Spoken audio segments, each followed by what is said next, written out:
Welcome back to Money Talk Sports. Again, this is Jonathan Laurent, and I just want to welcome all the fans back. Um, Man, it's just been great. Everything just closed down today, just wire to wire, the trade deadline, and with the NBA, as you all know, it did not disappoint. Okay, so there was so many different trades. Even not even just trades, but just mentions, considerations. Pretty much, if you was a player, anyone that not named Steph Curry or LeBron, your name was thrown in there. So they had everybody talking about New York Knicks trading Kristaps Porzingis, to the Dallas Mavericks.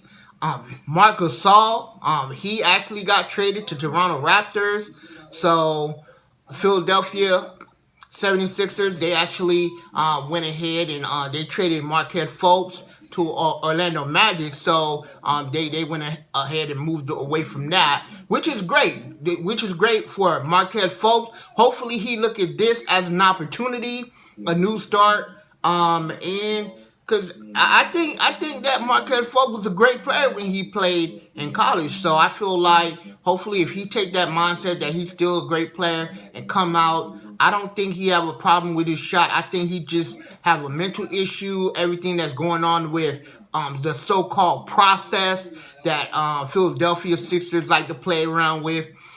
That just doesn't work for everybody. When you've used to playing basketball your whole life, and then next thing you know, you get to the highest level. You played on the highest level, playing in the NCAA. You was the number one pick overall, and then next thing you know, all of a sudden they're telling you your shot that you've been making your whole life, it doesn't work. And I think that's a lie from Marquette Fultz. Just go back to shooting the basketball the way you've been shooting the whole life. Don't worry about what Philadelphia 76ers was trying to tell you. I think that you've been doing great your whole life. Do what got you there. Do what got you to the NBA. And I believe take that chance with Orlando Magic. Look at it as a new opportunity and just look at it as a new start and start from there. I just wanted to talk about today the NBA trade deadline. As I talked about back in January 5th. So, it actually still stands from what I discussed. I said that Boston Celtics was going to have that opportunity to solidify a deal with New Orleans Pelicans in regards for Anthony Davis. And right now, even though the trade deadline ended today, they're actually still viewed as the number one team to actually make that trade happen. Regardless of, I know a lot of people, Anthony Davis' father came out and talked about how he don't even want him to play for Boston. But, hey, my mom didn't want me to go with one of my girlfriends back in the past, but me and her were still together. Sometimes parents doesn't mix when you're talking about business. So a lot of times people think that, that's going to make have some type of say as far as what the parents. When it comes to business, an organization doesn't stop pursuing you just because there's somebody in your camp doesn't disagree with them, doesn't disagree with how they actually run the organization. Their goal is still to make sure that they're pursuing you and make sure that they're doing everything they can possible to get you on their roster. I just wanted to talk about, man, there's so much been going on. Even Kyrie Irving, he was mentioned several times. Once he actually came out last week, I know a lot of people, a lot of my friends, a lot of my colleagues who's waiting for me to actually bring out some more episodes. But I just wanted to sit back, let everything play out. I actually talked about the trade back in January 5th, and a lot of the things right now is still on the table. Like I said, Anthony Davis right now, Boston, they're still the number one team to still in pursuit to get him. Of course, Lakers would definitely want to have him, and come July 1st, I'm sure that they'll still pursue that. Okay. Right now, my big thing that I wanted to talk about is I know everybody wanted to see what was going to happen tonight. Okay, everybody saw 2 nights ago The Lakers, they actually played the Pacers, Indiana Pacers, and man, it really looked like because everybody was actually tradable. Everybody was tradable. Pretty much the organization, Lake organization, they was trying to do everything they could to try to get a deal with New Orleans Pelicans to acquire Anthony Davis, and it actually came to fruition where they actually mentioned that pretty much everybody who was on their roster, not named LeBron James, was pretty much a tradable asset. And a lot of the teams, they felt insecure about, and rightfully so. I mean, anytime you have a situation like that where it's uncertain, you really don't know where you're going to be today or tomorrow. I mean, look, just as you can see what happened with Harrison Barnes, he got traded, and while he was playing the game, okay, to Sacramento. So a lot of people, there's just a lot that's going on when you're talking about trading different assets. So a lot of families, a lot of people got to pick up and pretty much and move to another location, to a different team or a different organization. But my thing is, my main concern, a lot of people want to see what would happen tonight. What would happen tonight with Lakers and Boston? Pretty much, would it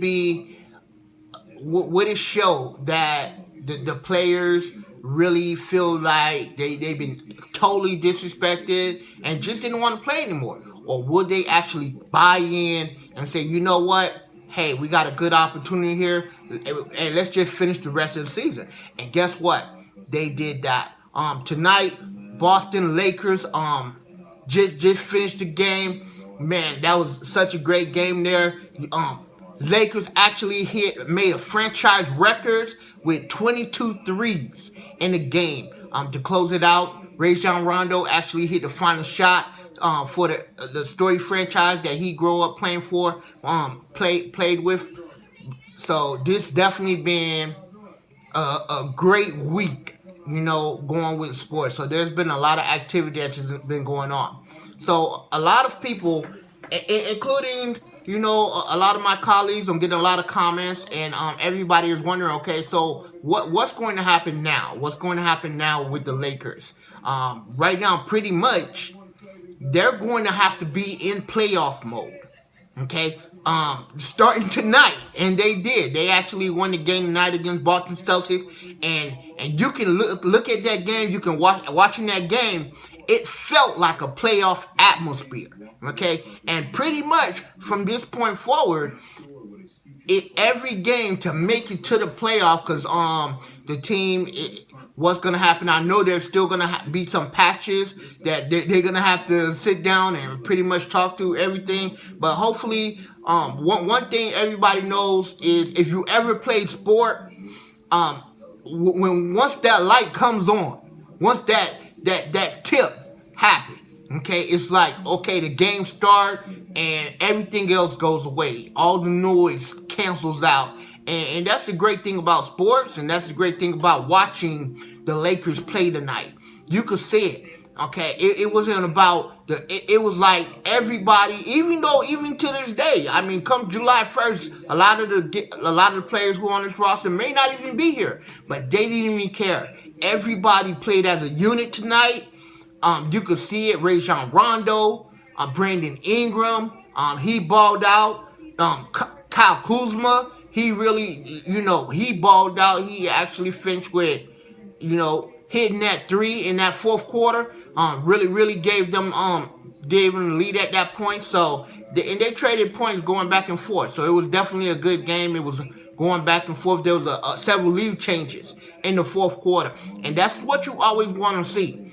That you always want to see what's gonna happen if the game is close at the end. Knowing that you have a player like LeBron James on your team, you definitely have a chance, and they showed it tonight. My thing moving forward, and when it comes to commentating, when it comes to analyzing the game and so forth, because I know right now everyone is going to be like, okay, let's focus on the All-Star game. Okay, let's start talking about the playoffs in February.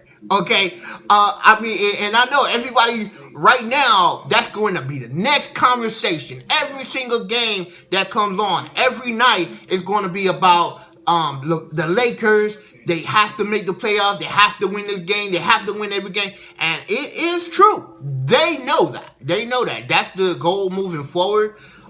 With LeBron, what's great about LeBron is you're watching a player who's always looking to excel. Never, because going into this season, everybody pretty much knew that this team was going to, LeBron's getting older.